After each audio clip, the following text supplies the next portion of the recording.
একজন ব্রাজিল ভক্ত হিসেবে এই মুহূর্তে আপনার আসলেই গর্ব করা উচিত, কেননা আপনার দিকে কেউ কলঙ্কের আঙুল তুলতে পারে না, প্রশ্ন ছুড়ে দিতে পারে না। বরং আপনাকে বলা হয় তোমরা পেনাল্টি নিতে পারো না, তোমরা বাপ দাদার অর্জন নিয়ে সব থেকে বেশি কথা বলো। কিন্তু তারা কখনো এভাবে বলতে পারে না তোমাদের এই অর্জনটা কলঙ্কিত ছিল, তোমাদের এই অর্জনে কলঙ্কের লালিমা একেবারে লেপ্টে দেওয়া আছে, তোমাদের এই অর্জনের পেছনে সব থেকে বেশি কারাপশন যুক্ত আছে। মিশরের বিপক্ষে যে ম্যাচটা গোটা বিশ্ব দেখেছে, শুধু কিছু কিছু জায়গার কিছু কিছু সিদ্ধান্তের কারণে পুরো একটা জিনিস এমনভাবে আড়ালে চলে যাচ্ছে যা সত্যিকার অর্থে স্বীকার করার পাশাপাশি এটাও চোখে আঙুল দিয়ে দেখিয়ে দেয় সত্য কিভাবে হারিয়ে যায় শুধুমাত্র অসত্যের কারণে। আর্জেন্টিনা মিশরের বিপক্ষে যে আসলে দুর্দান্ত খেলেছে এটা কি অস্বীকার করা যাবে? কেউ করবে না। কিন্তু এত বড় একটা অর্জন, এত বড় একটা সুন্দর খেলা, সব কিছু ম্লান হয়ে গেছে কিসের কারণে? রেফারি মিশরের প্রতি যে ইনজাস্টিসগুলো করেছে সেই ইনজাস্টিসের কারণে।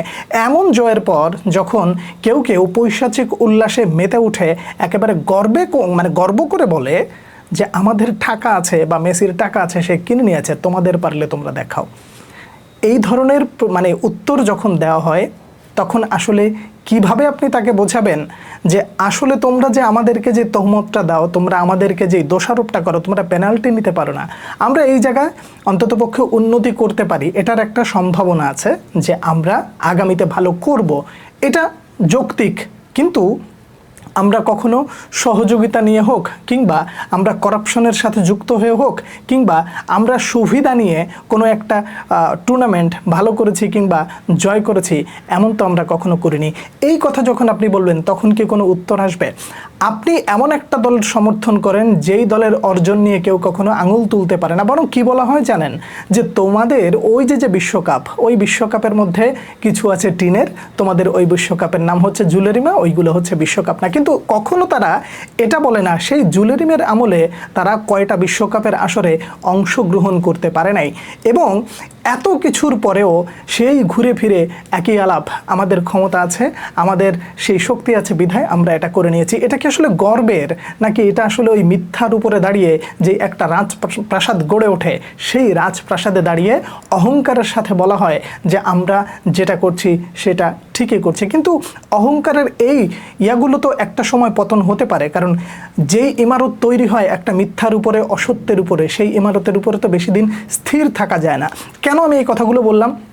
আপনি আর্জেন্টাইন যতগুলো লিজেন্ডারি খেলোয়াড় আছে, প্রত্যেকটা লিজেন্ডারি খেলোয়াড়ের আপনি একটু প্রোফাইলটা হাতাবেন, সেই ব্যক্তিদের তাদের যে অর্জন, সেই অর্জন নিয়ে মানুষ খুব একটা কথা বলবে না এবং সব সময় বলবে তারা ভালো করেছে। কিন্তু ম্যারাডোনার যে অর্জনটা, সেই অর্জনের খাতায় যে একটা কলঙ্ক লেপন করা আছে, কখনো কি তারা এটা নিয়ে রিগ্রেট ফিল করেছে বা তাদের ভেতরে সে আত্মসমালোচনা তৈরি হয়েছে? বরং এটা বললে তাদের কাছে বোধহয় খুব ভালোই লাগে যে কচু যখন দিচ্ছ তখন একটু চিংড়ি মাছও দিয়ে দিও, যাতে করে খেতে একটু টেস্ট হয়। তার কারণ ওটা ছিল গডের হাত, কারণ সেটা তো ম্যারাডোনা নিজেই বলে গেছেন। কিন্তু ম্যারাডোনার হোল কেরিয়ারটা একটু দেখেন, খুব যৌক্তিক আলাপ এটা, যে ম্যারাডোনার পুরো কেরিয়ারটা আপনি যদি সেই আমলে তো আর আসলে আপনি খেলা দেখেন না, আপনি একটু ইউটিউবে যান, সার্চ করেন ম্যারাডোনার ড্রিবলিং, দেখেন এই জাদুকর কিভাবে বল কাটিয়ে নিয়ে যেত সবাইকে ফাঁকি দিয়ে। কিন্তু ওই একটা জায়গা, ওই যে হাত দিয়ে গোল করা,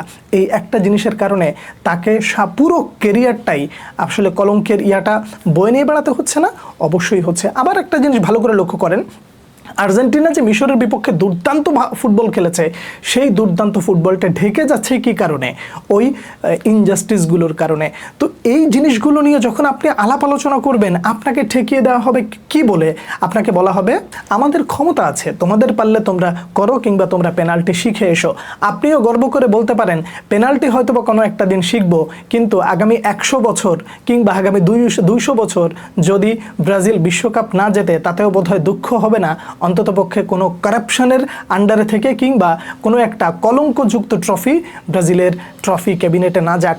আপনি একটু গুগলে সার্চ করুন করে দেখবেন যে আপনার পুরো মানে আপনাদের যে অর্জন, সেই অর্জনে কখনো হলিউডার স্ক্যান্ডালের যে ঘটনা ঘটেছিল সেটা আছে কিনা আপনি একটু ভালো করে জানার চেষ্টা করবেন।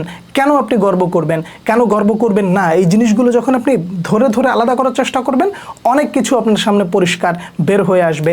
কারা আপনাদের একজন খেলোয়াড়কে পানির সাথে মানে চেতনানাশক মেডিসিন মিশিয়ে দিয়ে আপনাদেরকে মানে মানে খাওয়ানোর পরে তাদেরকে হারিয়ে দেওয়া হলো, এই জিনিসগুলো কারা ঘটিয়েছিল, এই জিনিসগুলো কারা করে, এই সব কিছু করার পরে প্রত্যেকটা জিনিস গর্বের সাথে অস্বীকার করা বা স্বীকার করা যেটাই হোক না কেন, খিল্লিটা উড়ানো হয় কীরকম, আমাদের ক্ষমতা আছে তাই আমরা করি। কিন্তু প্রশ্নটা হলো এই জিনিসগুলোর কারণে যে একটা মানুষের আসল প্রতিভা কুলুষিত হয়, প্রশ্নবিদ্ধ হয়, সেটা নিয়ে কি কখনো কথা বলা বা কখনো কি তারা ভেবে দেখেছে?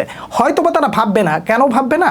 যে যৌক্তিক আলাপ যখন সামনে চলে আসে তখন তারা এগুলো না ভেবে বরং বর্তমান নিয়ে চিন্তা করে। কিন্তু তারা কখনো এটা ভাবে না যে এই মানুষগুলো এই আচরণের কারণে তাদের এই সমৃদ্ধশালী কেরিয়ারটাকে আসলে প্রশ্নবিদ্ধ করে দিচ্ছে। কারণ ওই প্রশ্নবিদ্ধ চিহ্নটা তাদের কাছে এতটা বিধে না বা তাদের হৃদয়টা ক্ষতবিক্ষত করে না, তার কারণ তারা এই ধরনের প্রশ্নবিদ্ধ জায়গায় তৈরি হওয়া যে ইমারত বা যে বিল্ডিং, সেই বিল্ডিংয়ে তারা থাকতে থাকতে এতটাই অভ্যস্ত হয়ে গেছে, এটা ছাড়া কেমন যেন তারা কিছু করতে পারে না। তো এত কিছুর পরেও আপনি বারবার হেরে যাওয়া দল, যেই দলটাকে আপনি সমর্থন করেন, সেই দলটাকে নিয়ে আসলে আপনার গর্ব করা উচিত না?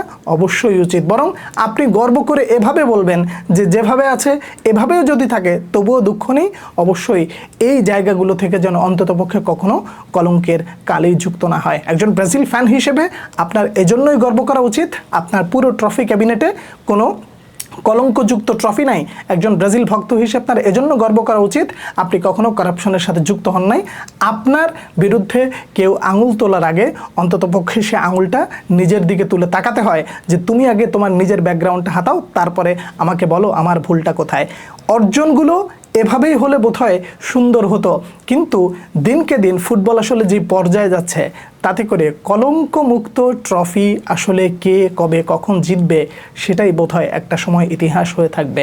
তাই বলি, যে কারণেই হোক আপনি এই মুহূর্তে দলের পারফরমেন্সের কারণে মন খারাপ করেন আর যেটাই করেন, একজন ব্রাজিলের ভক্ত হিসেবে, ব্রাজিল ফুটবলের প্রেমিক হিসেবে আপনার রীতিমতো বুকে হাত দিয়ে গর্ব করা উচিত।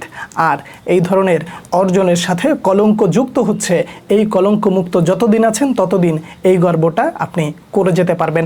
একদম পরিপাটি কথা ভাই, যা আমার কাছে সঠিক মনে হলো সেটাই বলেছি। কেন আপনি গর্ব করবেন আর কেন আপনি গর্ব করবেন না, যদি আমার কোনো কথার সাথে আপনার দ্বিমত থাকে অবশ্যই জানাবেন। পরবর্তী ভিডিওতে দেখা হচ্ছে আবারও। সে পর্যন্ত অনেক অনেক ভালো থাকবেন। আল্লাহ হাফেজ।